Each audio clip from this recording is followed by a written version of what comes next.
remember seeing that happen with her. But the amount she was laughing, and then it would dawn on me that I was like, I have no memory of asking you this. I feel like I probably did. It was the same with me. I always have to My wife does that. I need water. I need water. She's like, you can't have water yet. I'm like, but I need water. My mouth is so dry. My wife does that. Yeah. She wakes up from anesthesia. She'll tell me the same thing 4 times in a row. Yeah, right. Yeah. So apparently the nurse told me to like, can make sure wear gloves and like that.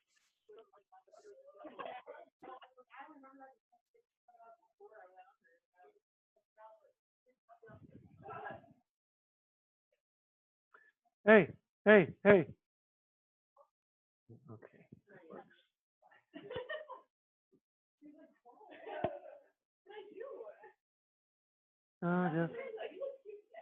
Just testing the microphone.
Okay, I was like, back up. I have many questions. Well, because it happened, like, he was shooting at noon, so the happened at maybe, I got into surgery. They took me out, they were like, you probably have shock.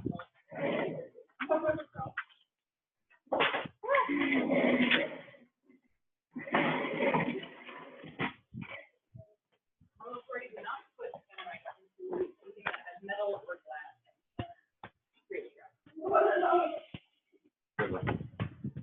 That's a great one. Right? Now he's full of liquid.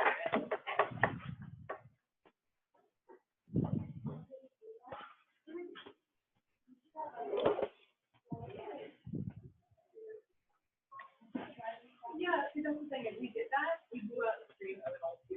And then someone has a brand new, but it's fun to generate. Yeah, we don't do that. We were at least a 2 second right? So, I mean, we're in Stockholm, but Stockholm travel pretty far, like straight to. When did that happen? I was.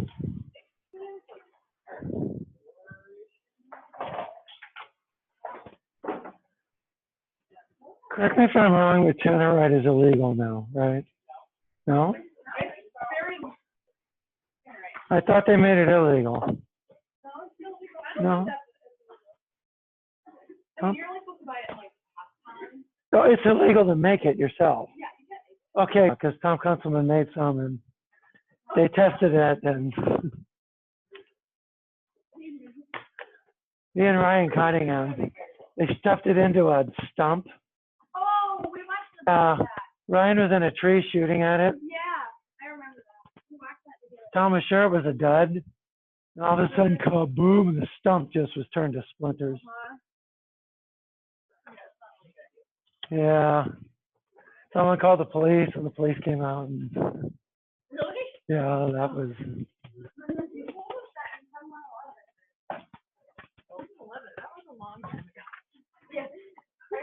Bold of you to assume I have memories of what that long.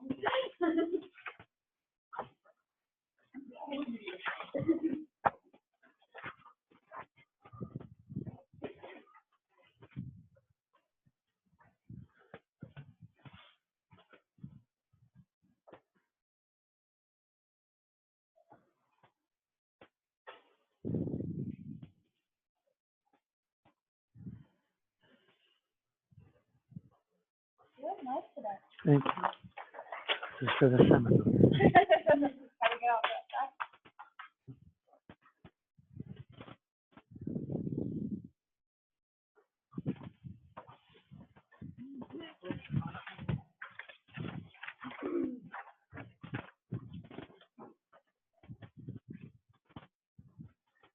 Oh, that's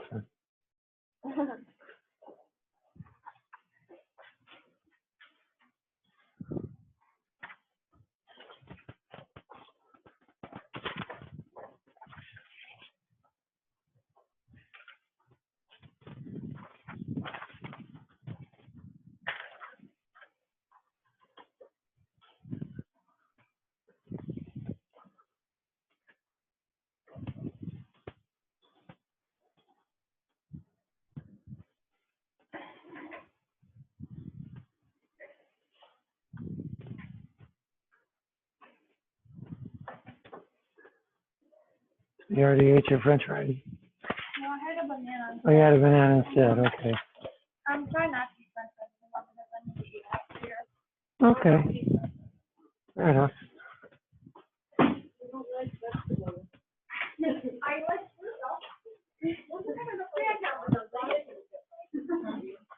I need to learn a little bit better, like, how to suck it in a little bit. Okay. Jacob, can you all right? Yeah, I'm here. Do I need to be a little louder or? Oh, no, you're good. I'm good? All right. Yeah. Okay, we're going to do a little test here. All right, Jacob, tell me to move. Yep, it moves. They move? Excellent. Okay. We will get started. All right, everyone. So we are talking about the respiratory system. So this slide shows you the conduction zone. So the respiratory system, you'll notice, is reinforced with cartilage. In particular, you have these cartilage rings. Those are hyaline cartilage, same type of cartilage you have in your joints. At about the 5th thoracic vertebra, in the mediastinum, you have a branching of the trachea into the left and right primary bronchus. Left and right primary bronchus. And then those will branch into secondary and tertiary bronchi, which then branch into bronchioles. Bronchioles.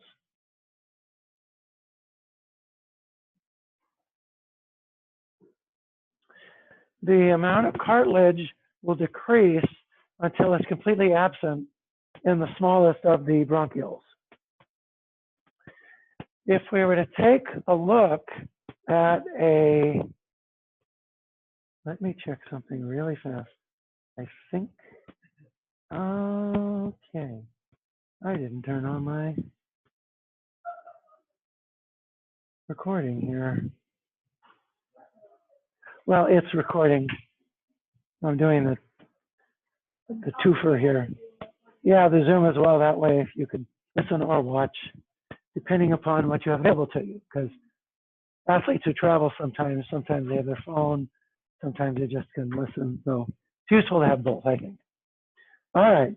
Now, if we were to look at the trachea and look at the epithelium in the tracheum, we would see a columnar epithelium.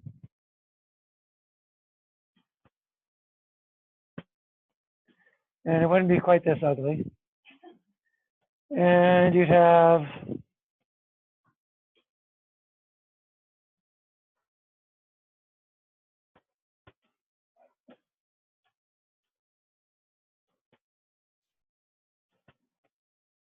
and these cells on their apical surfaces would be decorated with cilia.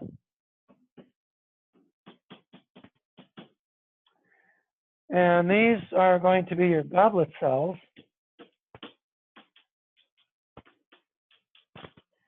And your goblet cells are going to secrete mucus.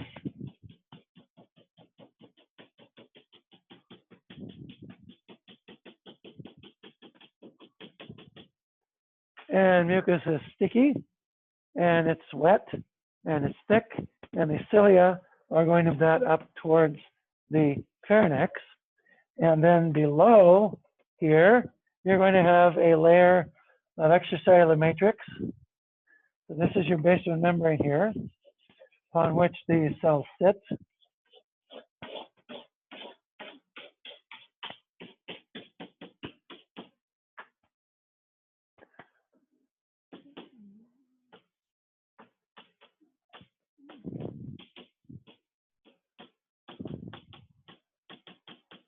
Then you're going to have a layer of smooth muscle.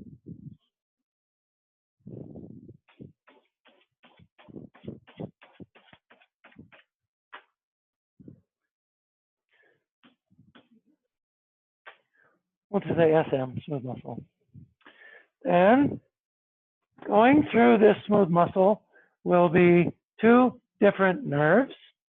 You'll have a sympathetic nerve,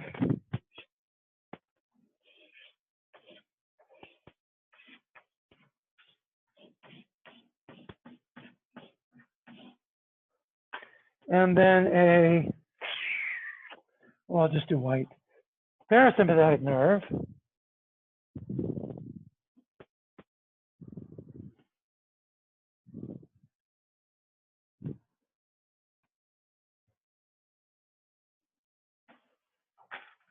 and your sympathetic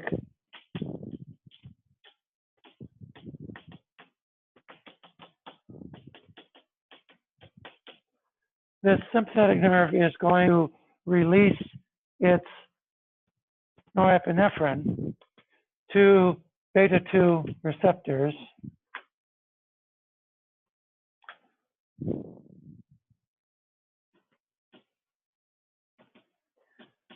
Adrenergic, let's do adrenergic receptors. And then the parasympathetic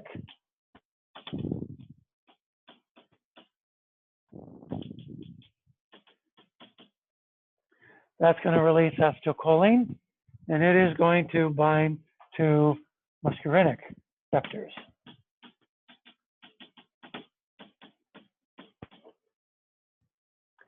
That's a structure essentially of your epithelium within the trachea. Now, as you get down towards the bronchioles, oh, and then on the outside, you'll have cartilage usually reinforcing this.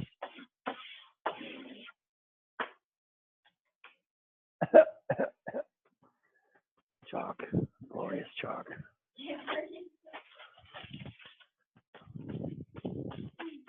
There.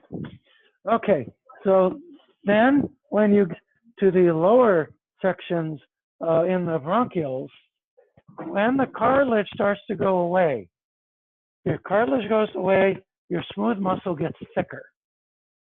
It gets much thicker. And now you are going to have columnar epithelial cells and goblet cells, but then you're going to have a new cell. Also, and this cell is, instead of looking like just a regular epithelial cell, it's going to be big on top and see at the bottom.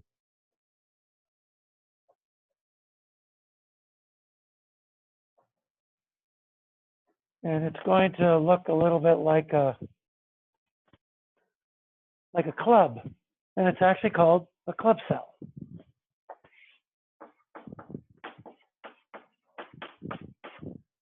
Club cell.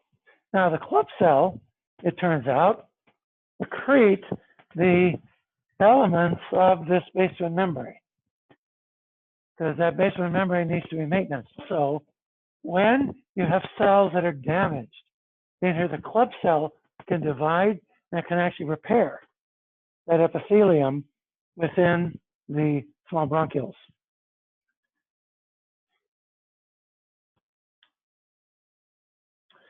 Okay, we talked about mucus.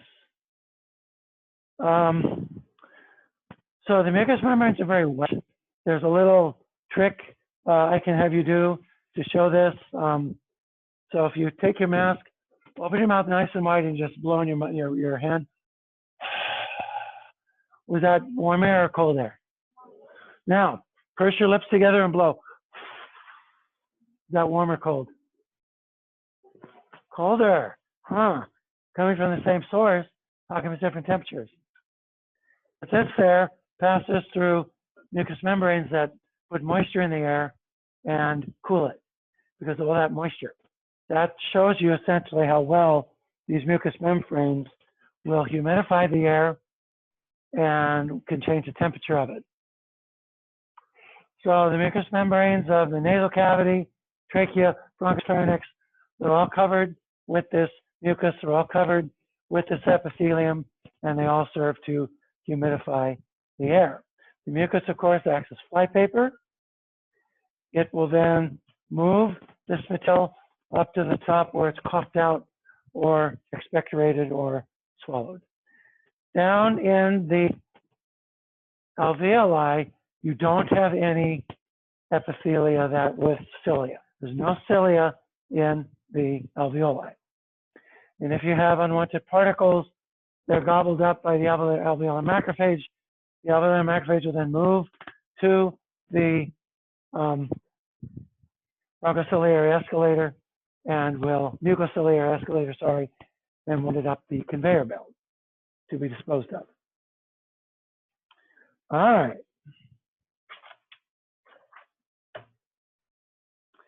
The cavity of your body, the two main cavities, thoracic cavity and abdominal or abdominal pelvic cavities, are divided in mammals, very conveniently, by the diaphragm. The thoracic cavity, of course, contains lungs, heart, all the large vessels that branch from the heart, the esophagus, the thymus, which is just over the heart.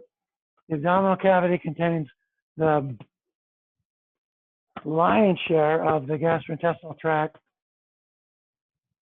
spleen, pancreas, liver, the not just the reproductive tract, and the urinary tract as well, and some other two kidneys, things like that.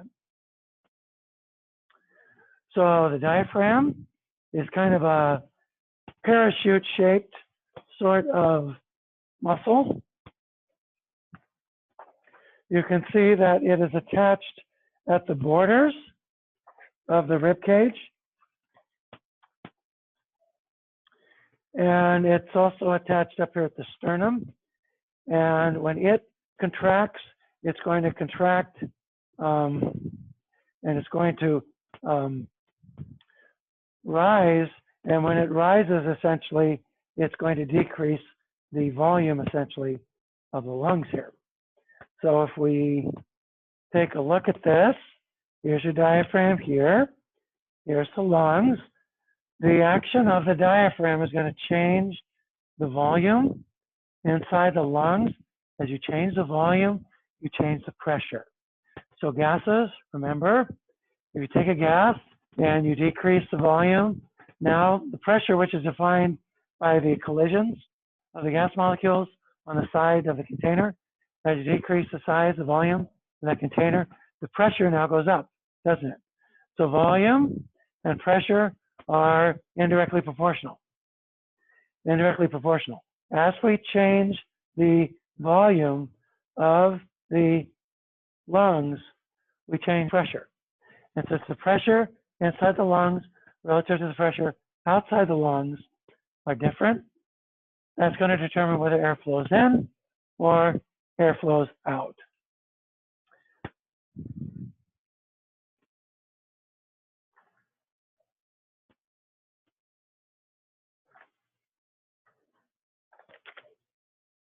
Now, the central region that the space essentially between the lungs, that's the esophagus,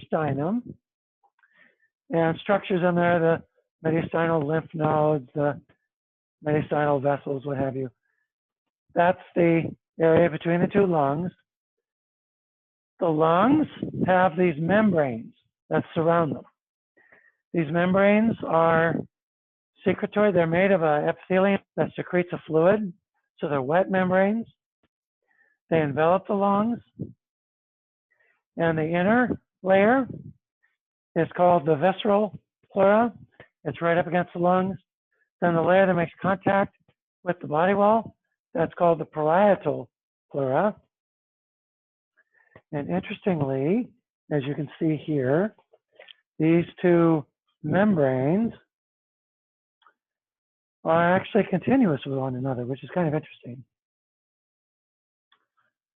Oh, glary, glary, glary.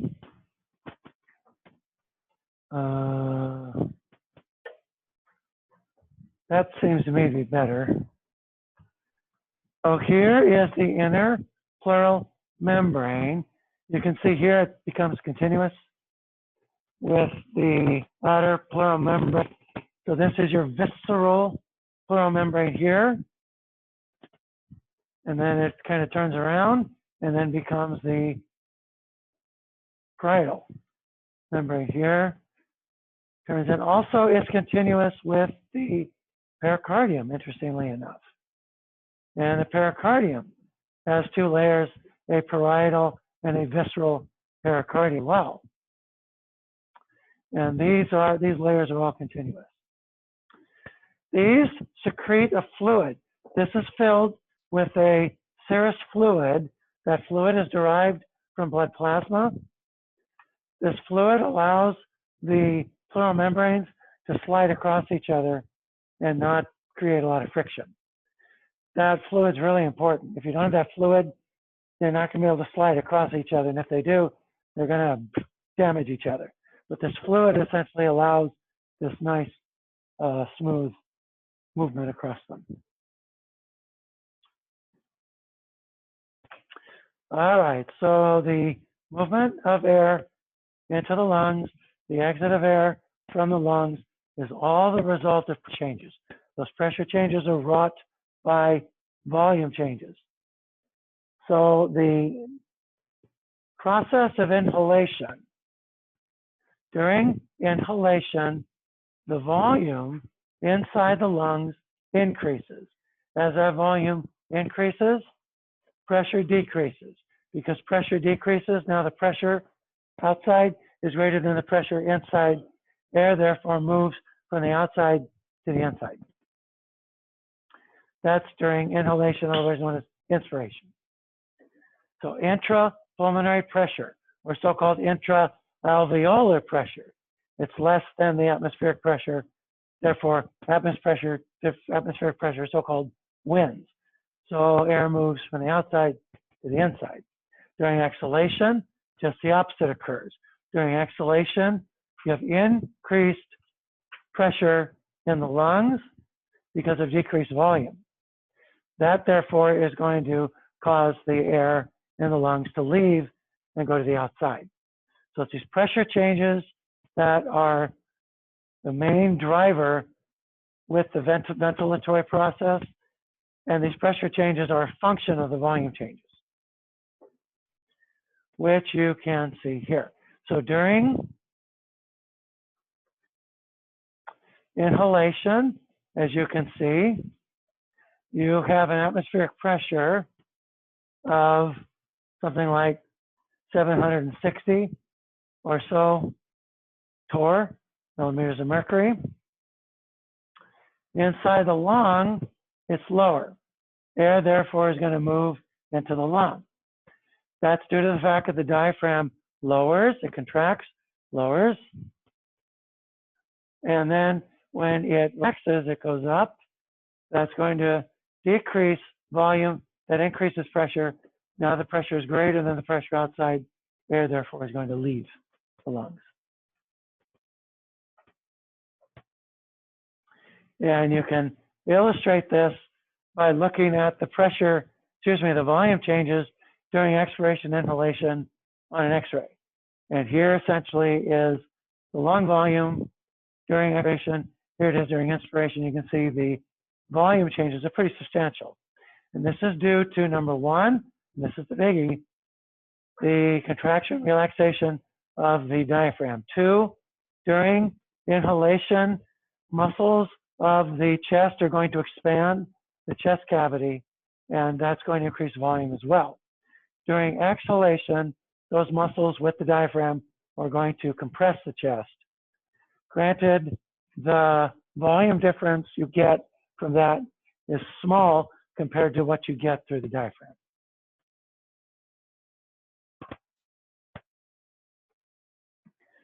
So Boyle's law is this relationship between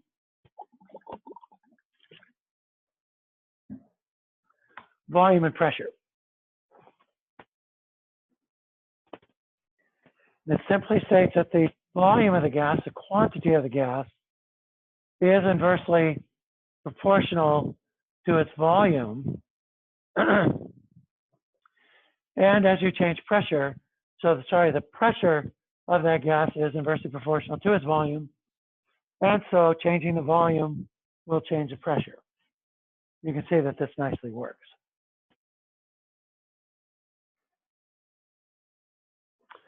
So distensibility of the chest cavity and of the lung tissue is largely a function of elastin within the respiratory tissues. That distensibility, that bellows-like activity of the chest cavity of the respiratory system, that's called compliance. Compliance refers to the extent to which the lungs expand under pressure. And if you have pulmonary fibrosis because of things like asbestosis, anthracosis, that would be coal miner's lung, chronic obstructive pulmonary disease, inflammation, sarcoidosis, emphysema, either the inherited type or the environmental type, other types of diseases, scleroderma, like this that replace elastin with collagen, you decrease compliance of the lungs.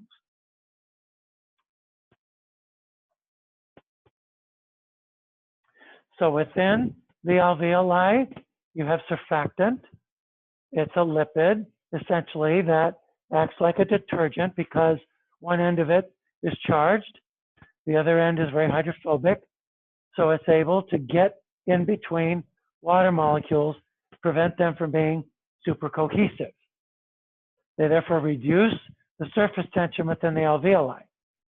Without surfactant, the alveoli, due to that cohesive power of water, collapse and stay collapsed. You wouldn't be able to open them.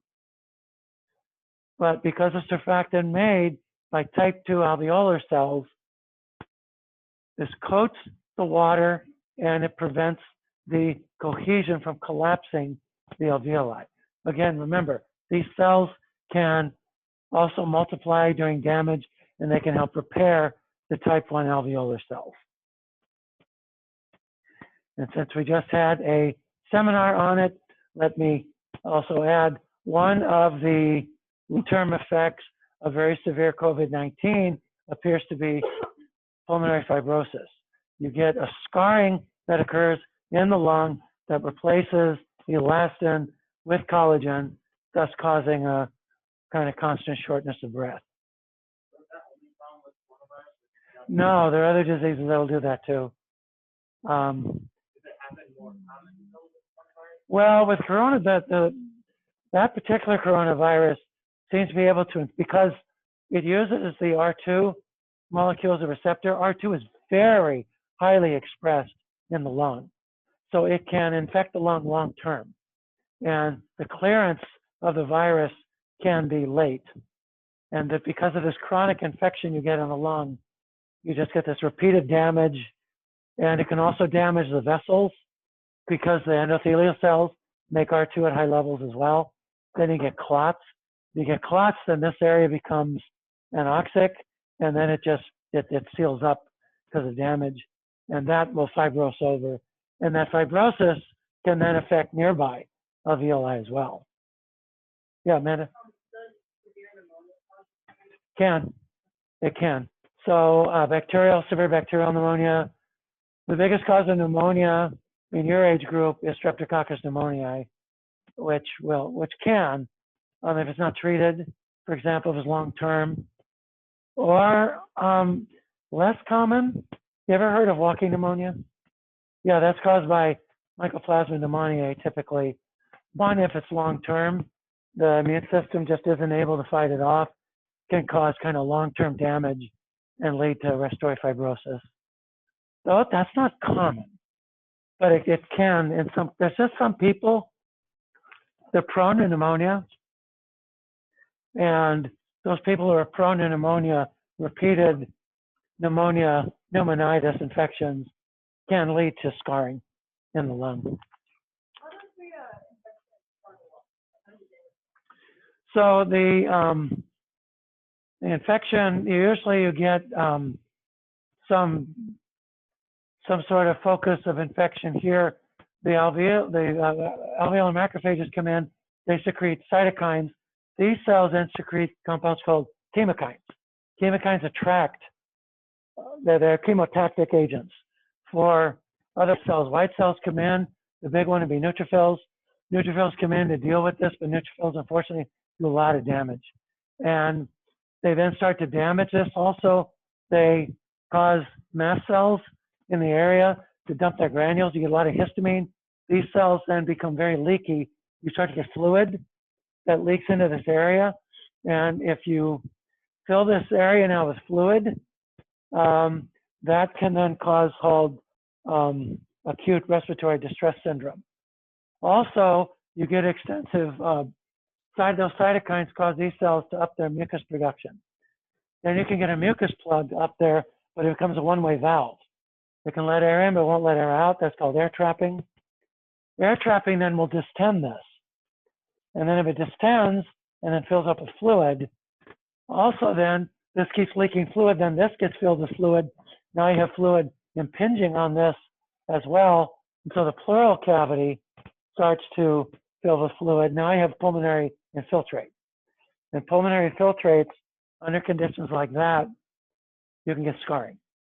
Because now you want to come in and clean that out, but the fibroblasts come in, fix things, and they just start laying down collagen wherever they can find it. That's essentially how you get these conditions where, now, in younger people that can resolve, and you can have a condition where you breathe fine. Older people don't heal so fast. So because they don't heal so fast, then you just start laying down collagen to try and fix things. And so this area here then thickens. So now this gas exchange isn't so quick and efficient, is it? That's the other issue. Then your pressure goes up on the right side of your heart. That's going to cause right heart failure too. So it can accelerate pretty fast. Okay, pathophysiology lesson for the day. Now, the distension of the lung is opposed by the surface tension of that liquid inside the lung. And that is also the result, essentially, of the transport of chloride from the alveolar cells to the mucus. That then is going to cause water to move from those cells out to the mucus. If you don't pump chloride properly, because the chloride pump is defective, you have a condition called cystic fibrosis. And now, essentially, these areas are going to get clogged with a very, very, very thick mucus. And that very thick mucus is going to trap bacteria and other things. It's going to block passages, and it's going to cause air trapping and other things like that. And the lungs aren't the only structures that will suffer. So will the pancreas, so will other ductal tissues as well. This is very severe, and to treat this, you'll use inhaled enzymes, mucinase enzymes, that will break up the mucus. You have to use special antibiotics to treat the really nasty respiratory infections. And then usually you have to have a patient lie down and you have to percuss their back to break up the mucus balls. And cystic fibrosis is the most common genetic disease found in Caucasian populations.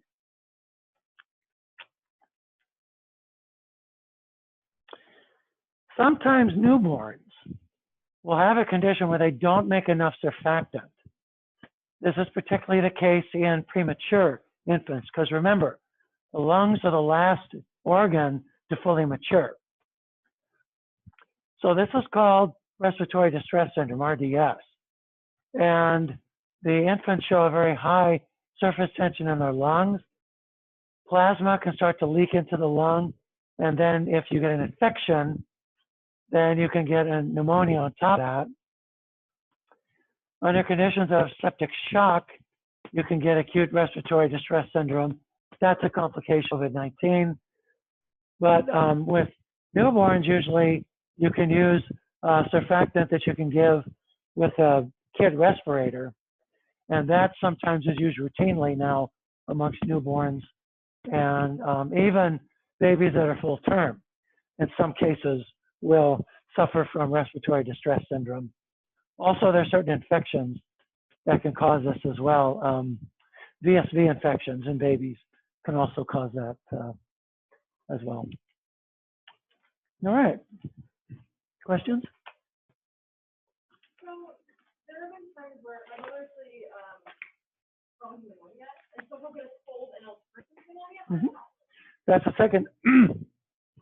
secondary infection because the virus occupies the immune system. So the immune system now essentially is focused on one thing that predisposes you to secondary infections. And in fact, I didn't get a chance to say this in the seventh day, but a lot of people who die of COVID-19 actually die of bacterial pneumonia because the viral infection causes immune dysfunction, and that predisposes you now to secondary infections. That's probably the issue with your brother, is that he responds so strongly to the cold, the bacterium sneaks in and causes the pneumonia because his immune system kind of overdoes it on the cold.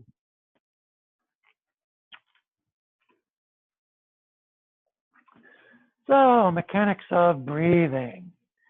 So the thorax is not a super flexible structure. If you push on your ribs, they don't, it's not like your wrist. They're not super duper flexible. They're not completely stiff though, but they're stiff enough to be able to protect the organs of respiration, to protect your heart and what have you. Instead, you have muscles attached to the ribs. They help expand and then contract the chest during respiration. This was the part I asked you to review. So on this side, you have the muscles of inspiration. These, again, are going to help expand the chest to decrease the pressure, increase the volume, decrease the pressure so that air comes in. These are the muscles of expiration, exhalation. These will decrease volume. And because they decrease volume, they will increase pressure. So the diaphragm is going to be a muscle largely of inspiration. Also the external intercostals, the peristernals, which are just up near the sternum. And then these that lift the chest as well, the sternocleidoid mastoid. This is broken into muscles in the cat. It's not one muscle like it is in us. Sternocleidoid mastoid, and then the so-called scalenes. The scalenes, which are a group of muscles, which I believe in the cat, if I'm not mistaken, that's just one flat muscle in the cat. Yeah, I think that's the case in the cat. That's just one flat muscle. Next time you pet your cat, scratch the back of its neck and feel. I'll bet you if you feel along here, you won't feel individual muscles. You'll just feel one sheet muscle. No, your cat likes it up there. Scratch your cat. Your cat likes it. No, not choking her. No, yeah, they love that. Purr, purr, purr. Give me more. Give me more. Corinne, you're my favorite person. Corinne, you love me. You feed me. Yes. Oh, yes, Corinne. I love you too. Well, sometimes. And, you know, because they're a cat. Oh, okay. That's a fair assessment. Now, the gas exchange is going to be at the level of the alveolus. You must remember that gases, particularly oxygen, are very poorly soluble in an aqueous solution. So even if you have the water fully saturated, it's just not really going to carry that much oxygen. So you can use an oxygen electrode that will produce a current that's in proportion to the concentration of dissolved oxygen. And these oxygen electrodes will help you measure the so-called PO2, partial pressure of oxygen. That gives you a nice indication of lung function. You can buy these now at Weatherwax. They have lithium batteries, and they're very easy to use, essentially.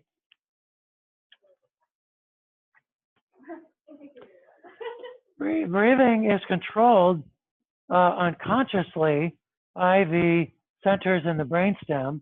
There's several centers. How they work is actually still debated to some extent. But the rhythmicity center, that controls the autonomic breathing. So when you're asleep, it's completely autonomic control. The rhythmicity center has two sets of neurons, I and E neurons.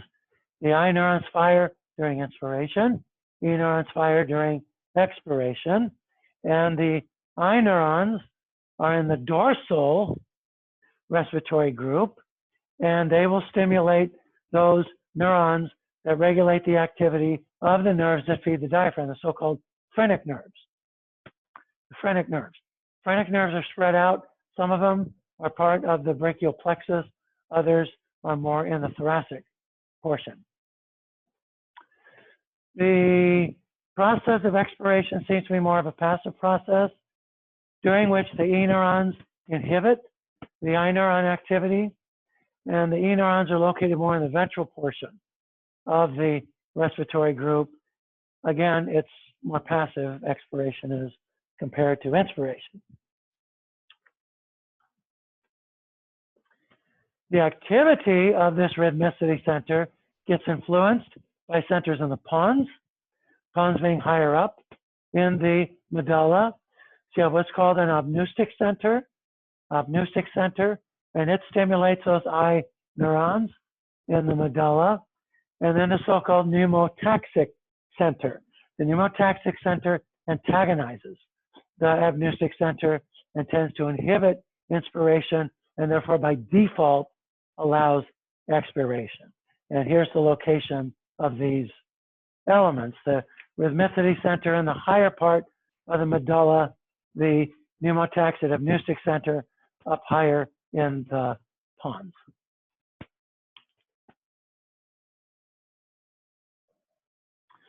Then you have cranial nerves, also that regulate breathing. And again, you have bodies in the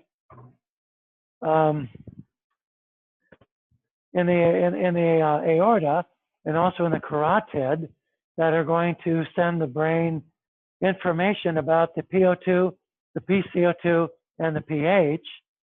Those are also, since that's a relay by sensory information that goes to the vagus and through the glossopharyngeal nerve. So we saw this with the baroreceptor response. This was due to stretch. These are chemoreceptors that aren't going to detect stretch, but detect PCO2, PO2, and pH. These will influence the medulla directly, which are influenced by the pons and so on and so forth. Voluntary breathing comes from the cerebral cortex. If you have a issue with autonomic breathing, then you will have to sleep hooked up to a respirator. That condition is called Ondine's curse. Ondine's Curse. Ondine is a Scottish folktale about the Selkie who transforms from a seal into a beautiful woman, and then she has to go back to the sea. I think there was a movie called Ondine with, who's that Scottish actor? Colin Farrell. Anyway, never mind.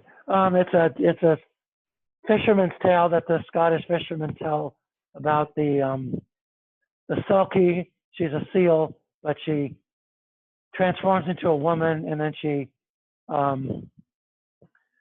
goes and she seduces a fisherman, and then she has to return to the sea, breaking the fisherman's heart, and so on and so forth. Anyway, Ondine's Curse is if you have some sort of issue with the autonomic control to breathing, then you have to sleep with a respirator. So is she a woman with a skilled mind, or is she a skilled woman? She's supposed to be the best of both worlds, I guess. What? Yeah, so fishermen, you know, at sea, late at night, they tell interesting stories, and yeah, anyway.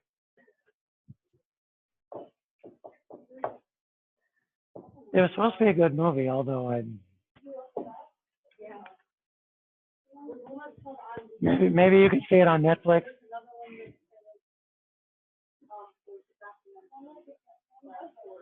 Oh, okay. Oh, okay. Ondine has Colin Farrell in it, right? Yeah. Okay, that's the movie I'm thinking about. Probably. Because the Selkie, the myth of the Selkie comes from up north in the very cold areas. Yeah. Yeah. Well, supposedly she takes revenge for the fishermen clubbing the seals to death and so on and so forth. Anyway. Okay. These chemoreceptors that you have in the vessels, they're little nodules, and they respond to changes in these components here, PO2, PCO2, and pH. The biggie here is PCO2. That's the most important of these three elements.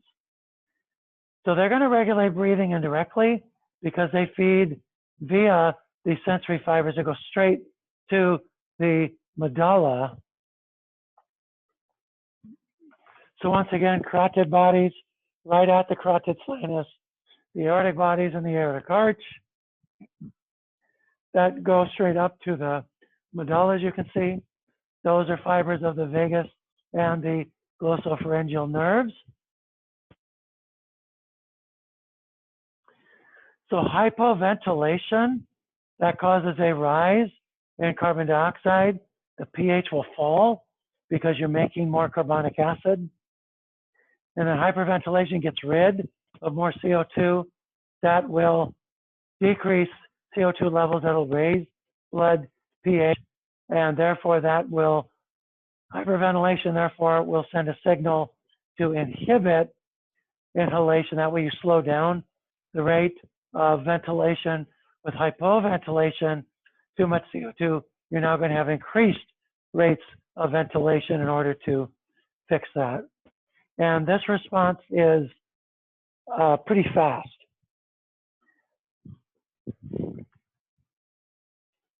And it's meant to fix both pH and PCO2.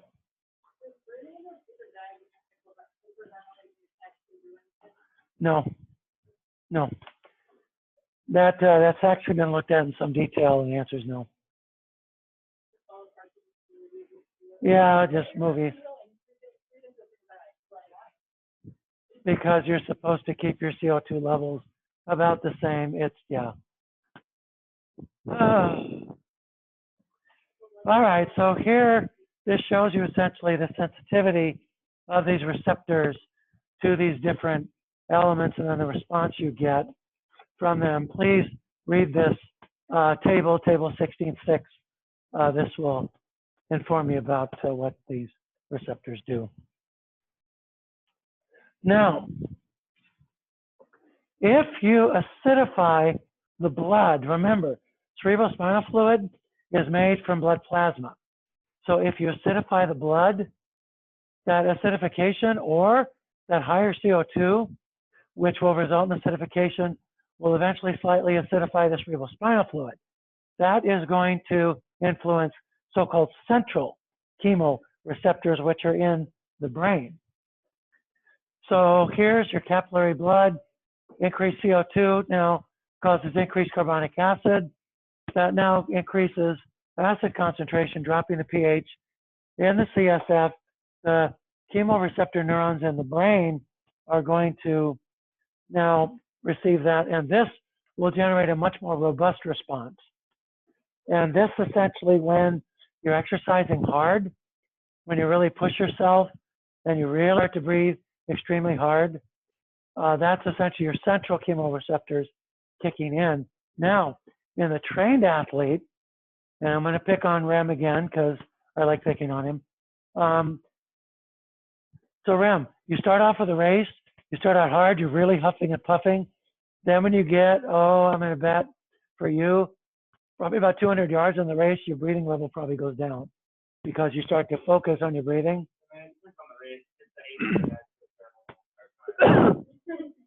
But if it's a 5K, Oh yeah, it's a 5K, I settle in. then you settle in, your breathing now starts to go down. That's training.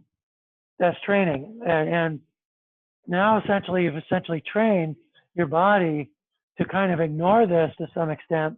Also, your muscles are going to start to, your legs are going to start to convert that to lactate and use that.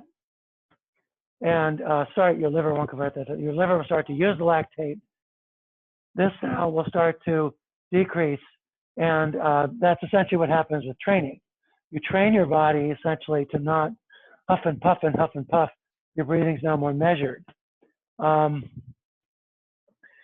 John, what position you play in baseball? You're a pitcher. And so pitchers, if you look at pitchers, when they get on the mound, they look down, they get the signs, they check the runner, usually if there is a runner. Next thing they do, what do? They exhale. They exhale. That's very important. Why do they exhale, John? They exhale, one, they're taking a deep breath. Two, by exhaling, they're about to torque their body. They're going to contract this. By exhaling, they can now do that without essentially in the middle of it. So their breathing is now controlled at the pitch, and then at the end of the pitch, they'll be able to inhale again. Because usually the windup, you pull this up and you contract this, you lower the volume of this.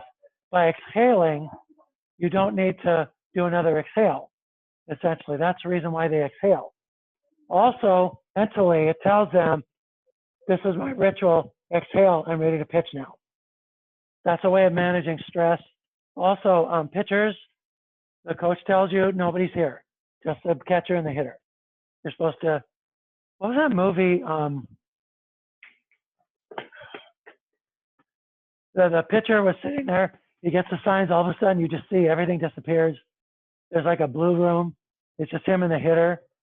That's the way he viewed. That's the way trainers tell the pitchers, put the blinders on. Nobody's there, just you and the hitter. Anyway. Yeah. Also, as you breathe, you shake a little. When you exhale, now you can be completely still. Shooters do the same thing.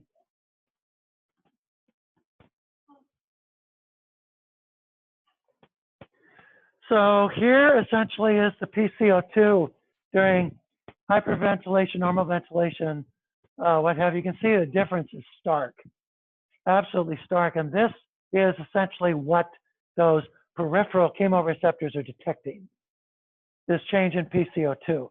And then that will cause changes in acid. And the changes in acid are what are detected by the central chemoreceptors. And this simply shows you the feedback mechanism where you get decreased ventilation, increased PCO2, and decreased blood pH.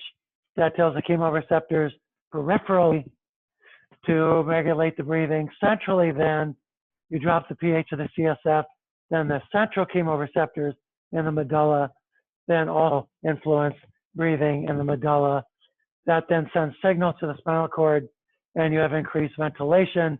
If you have decreased ventilation, that then fixes the problem. You have a negative feedback system that then will stop this increased ventilation, and your ventilation goes back to normal.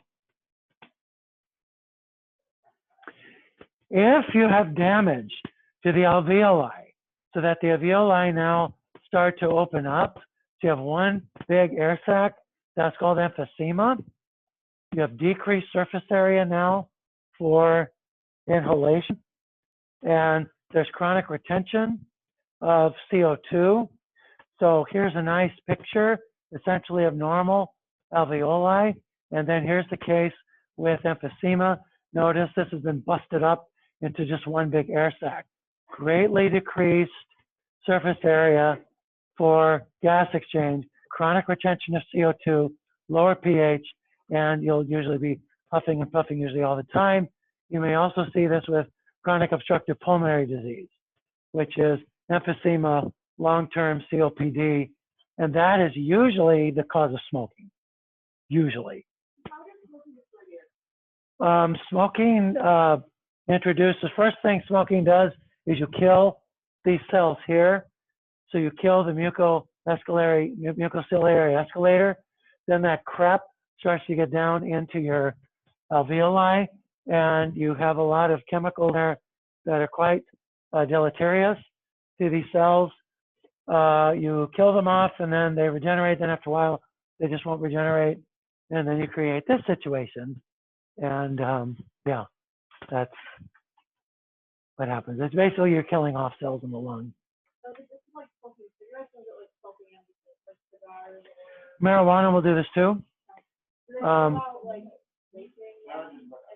Vaping, all the data we have on vaping says that vaping will cause this, but it's not nearly as harmful as smoking. So it's like smoking, cigarettes, smoking, marijuana, vaping.